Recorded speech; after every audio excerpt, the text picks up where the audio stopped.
Jemaat Tuhan dikasih Tuhan, pagi hari ini kembali kita akan dengar firman Tuhan. Dan sebelumnya mari kita satu dalam doa.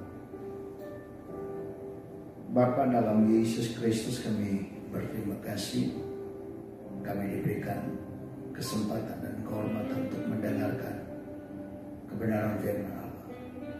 Kuduskan hamba-Mu, layakan hamba-Mu, dan jemaat Tuhan yang berada di rumah mendengarkan firman-Mu, Tuhan memberkati. Dalam nama Tuhan Yesus Kristus, haleluya, amin. Jemaat Tuhan yang dikasih Tuhan, pagi hari ini saya ingin berbicara tentang carilah Tuhan maka kamu akan hidup. Carilah Tuhan maka kamu akan hidup. Pembacaan firman Tuhan pada pagi hari ini terambil dari kitab Amos. Amos pasal 5 ayat 4 sampai 6. Saya akan bacakan buat saudara. Sebab beginilah firman Tuhan kepada kaum Israel, carilah aku maka kamu akan hidup. Janganlah kamu mencari Betel, janganlah pergi ke Gilgal, dan janganlah menyeberang ke Berseba. Sebab Gilgal pasti masuk ke dalam pembuangan, dan Betel akan lejang.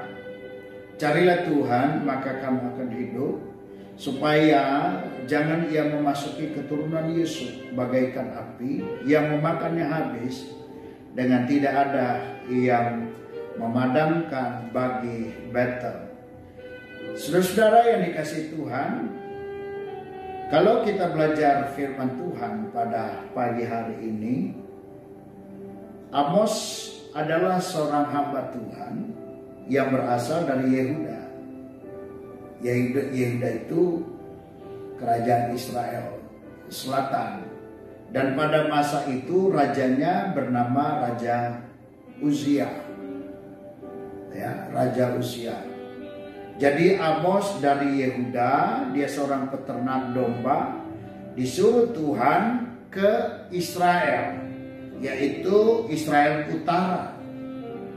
Di selatan rajanya namanya Raja Uzia, di utara namanya Yerobeam. Jadi Amos disuruh lintas wilayah karena Israel sudah terpecah dua pada saat itu. Jadi dia tinggalkan Yehuda, dia pergi ke Israel, yaitu Samaria. Dan saudara tahu bahwa pada saat di Israel itu semuanya ada dalam kelimpahan. Samaria itu jadi ibu kotanya, semua ada dalam kelimpahan. Tidak ada kekurangan. Yang menjadi persoalan di situ adalah selain ada Yerobeam, ada para konglomerat. Para konglomerat itulah yang menjadi persoalan-persoalan dalam Israel, yang Israel Utara Samaria. Nah, saudara, kalau kita melihat dalam kitab ini, maka kita menemukan ada dua bagian susunannya. Susunan pertama itu tentang hukuman atas Israel. Yang kedua tentang penglihatan tentang hukuman dan pemulihan atas Israel. Nah, itu sebabnya karena Amos diperintahkan Tuhan untuk pergi ke Israel Utara, maka Allah mengajak kepada Amos untuk bicara tentang penghukuman Allah kepada Israel Utara. Nah, saudara yang kekasih dalam Tuhan, kita melihat di sini dalam perenungan ini Tuhan memberikan larangan kepada Israel supaya tidak pergi ke Betel, tidak pergi ke Gilgal, dan tidak pergi ke Berseba. Tuhan menghukum tempat ini, ya. Tuhan melarang orang-orang Israel, khususnya orang-orang Israel Utara, untuk pergi ke sana. Nah, kenapa sampai Tuhan melarang mereka tidak boleh ke Betel? Kenapa? Padahal pada zaman Abraham, Betel adalah tempat pertemuan antara Allah dan Abraham. Sehingga kalau kita belajar dari perenungan firman Allah dalam Alkitab, Betel itu diberikan identifikasi dengan rumah Allah. Dan dalam zaman Samuel, Betel juga kita bisa melihat menjadi tempat yang kudus bagi Allah. Dan saudara yang kekasih dalam Tuhan, kita belajar dari perenungan ini, Allah melarang bangsa Israel ke Betel ada apa? Itu yang menjadi persoalan. Awalnya Betel menjadi tempat peribadatan, rumah Allah, tapi Allah melarang. Saya ingin mengajak saudara untuk membaca dalam 1 Raja-Raja pasal 12 ayat 28. Kita baca dulu saudara. 1 Raja-Raja 12 ayat 28. Demikian firman Allah, sesudah menimbang-nimbang, maka raja yaitu Yerobeam membuat 2 anak lembu jantan dari emas, dan dia berkata kepada mereka, sudah cukup lamanya kamu pergi ke Yerusalem. Yerusalem ada di Yehuda. Hai Israel, lihatlah sekarang Allah Allahmu yang telah menuntun engkau keluar dari tanah Mesir. Lalu ia menaruh lembu yang satu di Betel dan yang lainnya ditempatkannya di Dan. Jadi Yerobeam, saudara, membuat 2 lembu. Tujuan daripada Yerobeam supaya lembu ini diletakkan di rumah Tuhan. Dan bangsa Israel utara, orang-orang Israel tidak lagi ke Yerusalem. Mereka cukup beribadah di Betel. Tetapi Betel tadinya adalah mereka tempat bertemu dengan Allahnya Israel. Tetapi Yerobeam meletakkan 2 lembu di sana supaya tidak pergi ke Yerusalem. Jadi yang saya lihat di sini, kenapa sampai Allah melarang? Karena rumah Tuhan pada saat itu telah diletakkan 2 lembu. Itu Allah tidak berkenan lagi ada di Betel. Saudara yang kekasih dalam Tuhan, itu yang pertama. Di sisi lain kalau kita lihat di dalam 1 Raja-Raja 12 dan 13, maka kita temukan ada seorang nabi yang dipekerjakan di Betel. Tetapi nabi ini tidak melarang Yerobeam. Nabi ini tidak bicara kepada konglomerat. Nabi ini membiarkan Betel dijadikan tempat 2 lembu ini. Makanya kalau Anda pelajari firman Allah dalam 1 Raja-Raja pasal 12 tadi, Amos tidak mau pergi ke sana. Amos tidak mau makan dengan nabi itu karena nabi itu sudah tercemar. Saudara yang kekasih dalam Tuhan, Yerobeam juga menentukan hari raya, hari-hari besar bagi Israel. Awalnya Betel adalah tempat pertemuan dengan Tuhan. Betel tempat di mana anak-anak Tuhan menyembah Tuhan. Tetapi kita bisa melihat juga dirubah oleh seorang penguasa. Yang kita tahu pada saat itu adalah Yerobeam, tapi di sisi lain ada para konglomerat yang terlibat di dalamnya. Amos menyampaikan kepada bangsa Israel agar tidak ke Betel, karena Betel telah berubah fungsi. Apakah karena Betelnya yang salah, atau karena orang-orangnya yang salah? Saudara yang kekasih dalam Tuhan, yang saya lihat di sini, karena kemakmuran di Betel, kemakmuran di Israel, mereka mempermudah menggantikan fungsi rumah Tuhan menjadi tempat penyembahan berhala. Apakah rumah Tuhan yang salah? Bukan rumah Tuhan yang salah,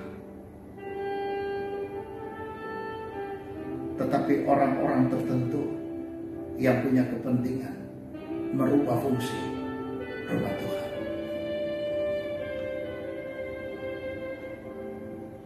Saudara, orang-orang tertentulah yang merubah fungsi rumah Tuhan. Rumah Tuhan jadi korban karena orang-orang tertentu.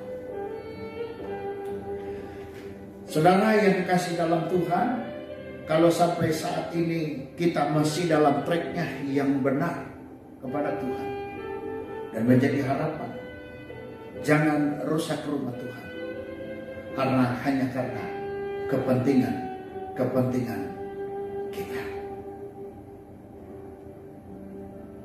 Kepentingan yang tidak memuliakan Tuhan dihadirkan dalam rumah Tuhan. Dan sepertinya untuk Tuhan. Pada kenyataannya bukan untuk Tuhan. Tetapi pada kenyataannya untuk kepentingan.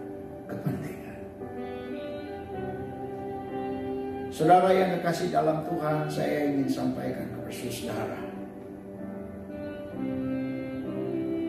Tetaplah dalam tracknya Tuhan. Kalau Anda dipercaya untuk membantu membangun rumah Tuhan, dijauhkan dalam kepentingan. Karena yang rusak, yang jadi korban rumah Tuhan. Karena kepentingan. Jadi Allah larang ke Betel. Yang kedua, Allah larang ke Gilgal.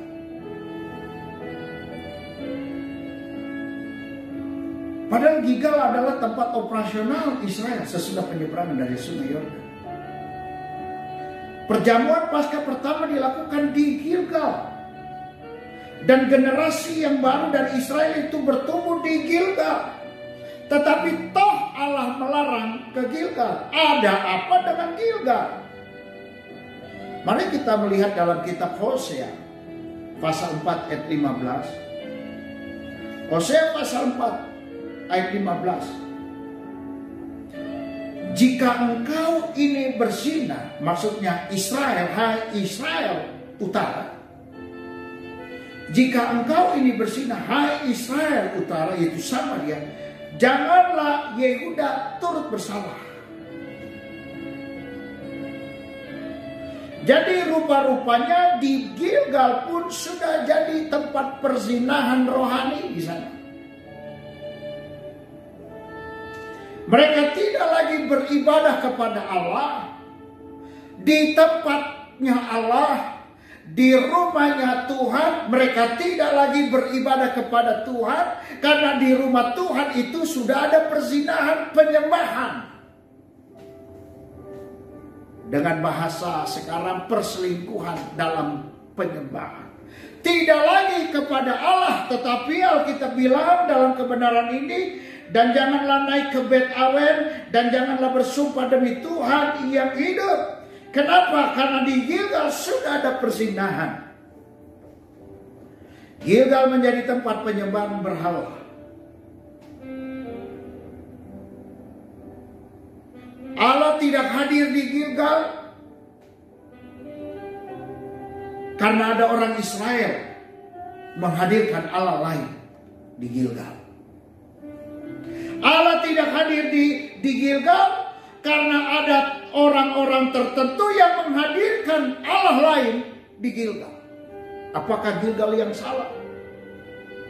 Apakah rumah Tuhan yang salah?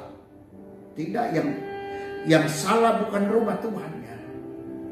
Tetapi pribadi-pribadi tertentu yang punya kekuasaan, yang punya pegangan, yang punya sesuatu di dalam rumah Tuhan, itulah yang merubah rumah Tuhan. Yang tadinya menyembah kepada Allah, dialihkan penyembahannya kepada Allah lain.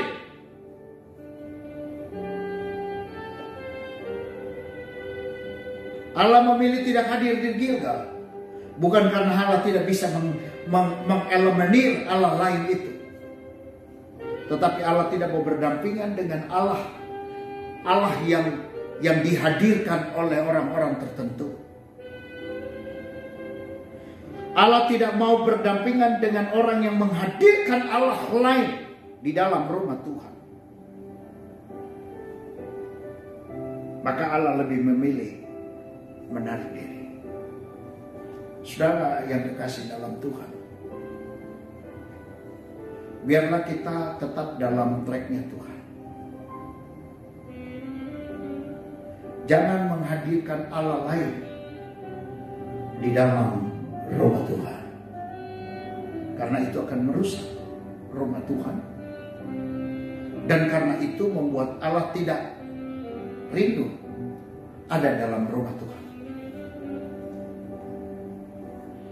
Allah tidak mau ada di dalam rumah Tuhan Kalau orang-orang tertentu punya kepentingan-kepentingan tertentu menghadirkan Allah lain.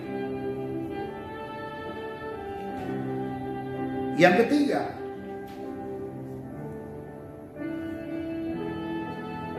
jangan menyeberang ke Berseba. Alkitab bilang dalam Amos pasal yang ke-5 tadi, jangan ke Berseba, janganlah menyeberang ke Berseba. Dalam Amos 8 ayat 14, saya menemukan perenungan ini. Mereka yang bersumpah demi Asinah, Dewi Samaria, yang berkata demi Allahmu yang hidup, hai Dian, hai Dan, Allahmu itu huruf kecil, serta demi dewa kekasihmu yang hidup, hai Berseba, mereka itu akan rebah dan tidak akan bangkit lagi. Jadi di Berseba sudah ada dewi, ada Dewi Samaria, di Berseba sudah ada Allah lain, di Berseba sudah ada dewa kekasihmu, di Berseba sudah ada Allah lain.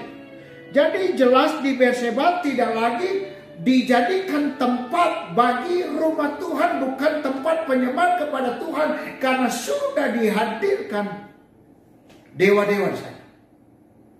Saudara yang kekasih dalam Tuhan, kepentingan-kepentingan tertentu telah merusak rumah Tuhan.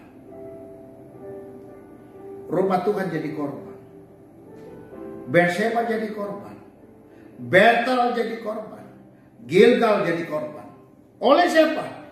Oleh kepentingan-kepentingan. Itu sebabnya saudara yang kekasih dalam Tuhan, kita melihat dalam perenungan kita pada pagi hari ini, mengapa kita dibilang sampai Tuhan bilang carilah Tuhan maka kamu akan hidup. Kenapa sampai Tuhan bilang carilah Tuhan maka kamu akan hidup? Saya ingin sampaikan di sini. Apa arti rumah Tuhan kalau Tuhan sudah diganti dengan Allah lain? Apa artinya kita punya rumah Tuhan kalau rumah Tuhan itu bukan Allah lagi yang disembah, tetapi Allah lain yang disembah? Saudara, ini apa artinya?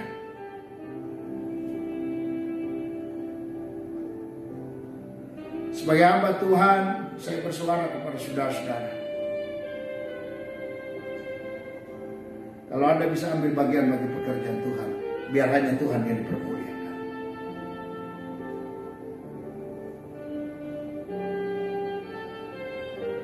Kenapa sampai Tuhan ajar itu? Kalau beri tangan kanan, tangan kiri tidak boleh tahu. Karena salah satu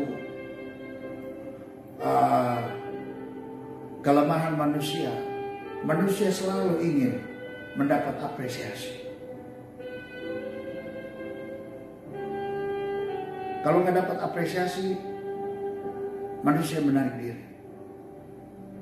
Saudara, Tuhan tahu benar dalam diri manusia itu ingin selalu dipuji. Tetapi kalau sudah sampai dimensi tertentu, kadang-kala kita bisa berubah motivasi kepada Tuhan. Apa arti punya rumah Tuhan kalau yang dihadirkan bukan Allah lain? Nah, itu sebabnya sebagai hamba Tuhan, saya berseru kepada saudara-saudara, kalau sampai pada waktunya kita kembali beribadah dalam rumah Tuhan, jangan hadirkan Allah lain dalam rumah Tuhan. Biarlah dia tetap Allah. Tidak ada orang yang lebih besar di rumah Tuhan selain Tuhan.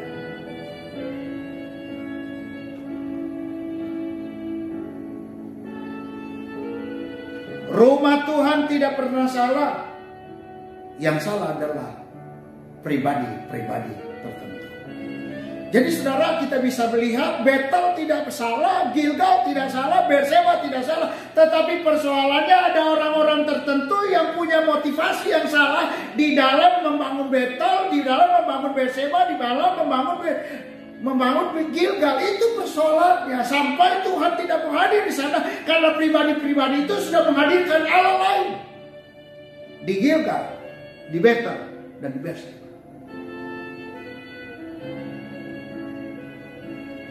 Kalau engkau diberikan kehormatan untuk bisa mengambil bagian bagi pekerjaan Tuhan, kalau boleh, tangan kiri enggak perlu tahu. Dan serahkan itu semua untuk pekerjaan Tuhan.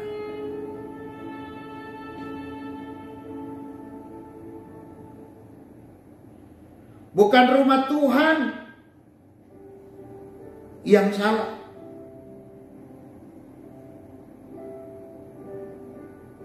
Tetapi yang menjadi salah adalah kalau kita tidak tahu bagaimana cara kita mencari Tuhan. Itu yang penting. Sekali punya rumah Tuhan, tapi kalau kita nggak pernah berpikir untuk mencari Tuhan, apa tujuan Anda beribadah ke rumah Tuhan kalau tidak untuk mencari Tuhan? Kalaupun Anda di rumah pada saat ini mendengarkan firman ini, dan Anda tidak pernah punya kerinduan mencari Tuhan, Anda mendengar khotbah tapi tidak punya hati untuk mencari Tuhan, itu toh sama saja. Jadi bukan rumah Tuhan yang salah, tetapi bagaimana kitanya mencari Tuhan. Saudara yang kekasih dalam Tuhan, perenungan firman Tuhan membantu kita mengerti. Carilah Tuhan, maka kamu akan hidup. Betel, Gilgal, Berseba dijadikan salah karena kepentingan-kepentingan penguasa dan para konglomerat pada saat itu. Allah sampaikan kepada Amos, kasih tahu kepada bangsa Israel, Samaria, hati-hati terhadap Allah itu.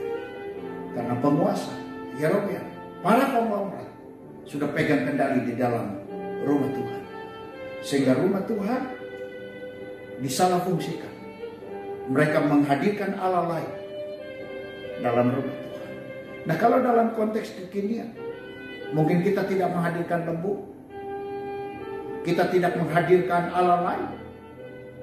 Tetapi kalau dirimu ingin disembah di rumah Tuhan, kalau dirimu itu lebih dari diri kita, ingin lebih daripada Tuhan, engkau menghadirkan Allah lain dalam rumah Tuhan.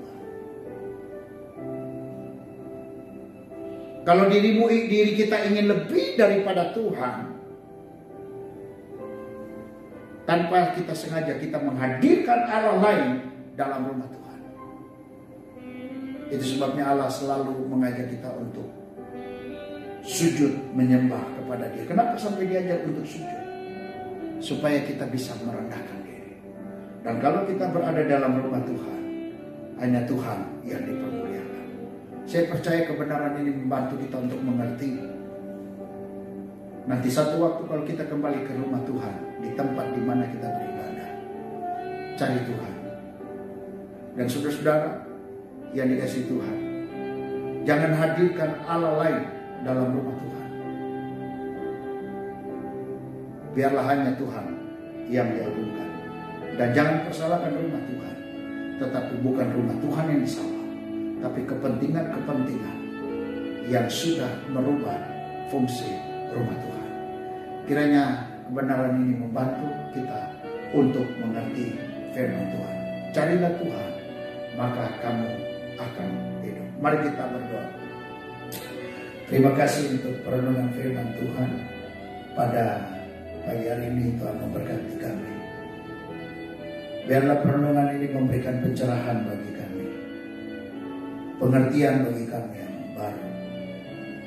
Seringkali rumah Tuhan jadi korban. Rumah Tuhan diidentifikasi memiliki kesalahan. Rumah Tuhan menjadi image yang tidak baik. Tetapi sesungguhnya bukan karena rumah Tuhanlah yang bersalah. Bukan karena Gilgal, Betel, dan Berseba yang bersalah. Tetapi pribadi-pribadi yang berada dalam rumah Tuhan itulah yang telah mengalihfungsikan rumah Tuhan demi kepentingan-kepentingan pribadi. Terima kasih untuk perenungan ini. Ampuni kami, gereja-Mu, kalau ada yang bersalah dengan hal ini. Biarlah kami terus ada dalam track-Nya Tuhan. Kalau ada yang lemah, Tuhan kuatkan. Kalau ada yang susah, Tuhan hiburkan. Dan kalau ada yang sakit, Tuhan sembuhkan. Terpujilah Allah dalam Yesus Kristus. Dalam nama Tuhan Yesus Kristus, nama di atas segala nama, nama yang sudah mengajar kami berdoa. Bapa kami yang di surga, dikuduskanlah nama, datanglah kerajaan, jadilah kehendak-Mu di bumi seperti di surga. Berikanlah kami pada hari ini makan kami secukupnya, dan ampunilah kami kesalahan kami, seperti kami juga mengampuni orang yang bersalah kepada kami. Dan jangan bawa kami dalam pencobaan, tapi lepaskanlah kami dari jahat, karena Engkau yang punya kerajaan dan kuasa dan kemuliaan sampai selama-lamanya. Kekasih-kekasih Tuhan, umat yang dikasih Tuhan, arahkan hatimu, lakukan firman Tuhan yang kita sudah dengar, dan angkatlah tanganmu serta terimalah berkat Tuhan. Kiranya berkat daripada Allah Bapa, cinta kasih daripada Tuhan Yesus Kristus, dan penghiburan Allah Kristus menyertai kita mulai saat ini sampai selama-lamanya. Di dalam nama Tuhan Yesus Kristus. Amin. Selamat pagi, Tuhan Yesus memberkati.